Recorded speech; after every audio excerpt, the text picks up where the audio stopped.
काही पुनर्वसनमध्ये सध्याची परिस्थिती काय आणि ज्या लाभार्थ्यांना पुनर्वसन झालेलं नाही त्या लाभार्थ्यांच्या प्रश्न ऐरणीवरती तर या संदर्भात काय सांगतात? त्या पहिल्या आठवड्यामध्येच याच्यावर बैठक घेतलेली आहे आणि यासाठी महसूल विभागाला आणि पुनर्वसन विभागाच्या बरोबर बैठक घेऊन त्यांना लवकरात लवकर त्यांनी आढावा घ्यावा आणि लोकांना पुनर्वसनाचे कागदपत्र जे मिळत नसतील तर त्याच्यासाठी समाधान शिबिरं घ्यावी असं सांगितलेले आहे.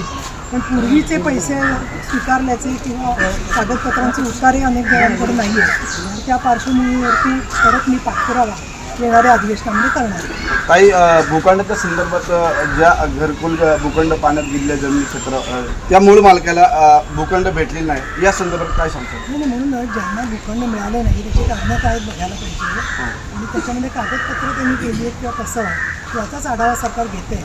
पण अंशतः पुनर्वसन झालेलं आहे काही लोकांचं, काहींचं बाकी आहे. पण महाराष्ट्रभरचाच आढावा घेत असताना जास्कमांमध्ये ज्यांना पुनर्वसन जमीन मिळाली आहे त्याचा उपयोगसुद्धा त्यांना अधिक चांगल्या प्रकारे कसा करता येईल आणि ज्यांना मिळालेलं नाही आहे त्यांना मिळवून देण्यासाठी सरकार प्रयत्नशील आहे आणि माझाही त्या दृष्टीने पाठपुरावा चाललेला आहे.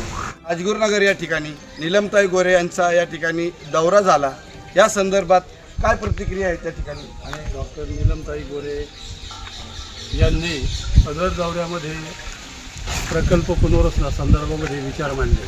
त्यांचा विचार जो आहे तो अत्यंत शेतकरी धार्जिणा नक्कीच आहे.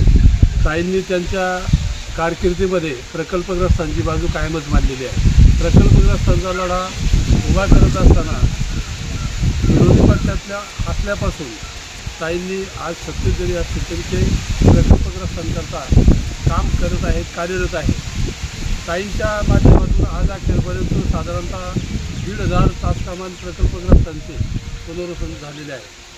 उर्वरित पुनर्वसनाचा जो लढा आहे तो या ठिकाणी चालू आहे. येत्या अधिवेशनामध्ये एक विशेष मिटिंग घेऊन ताई हा प्रश्न निश्चित रीतीनं मार्गी लावतील असं मला वाटतं. तुम्ही जर आमच्या चॅनलवरती नवीन असाल तर आमच्या चॅनलला लाईक, शेअर व सबस्क्राईब करा. तसंच बेल आयकॉनचं बटन दाबून कमेंट करायला मात्र विसरू नका.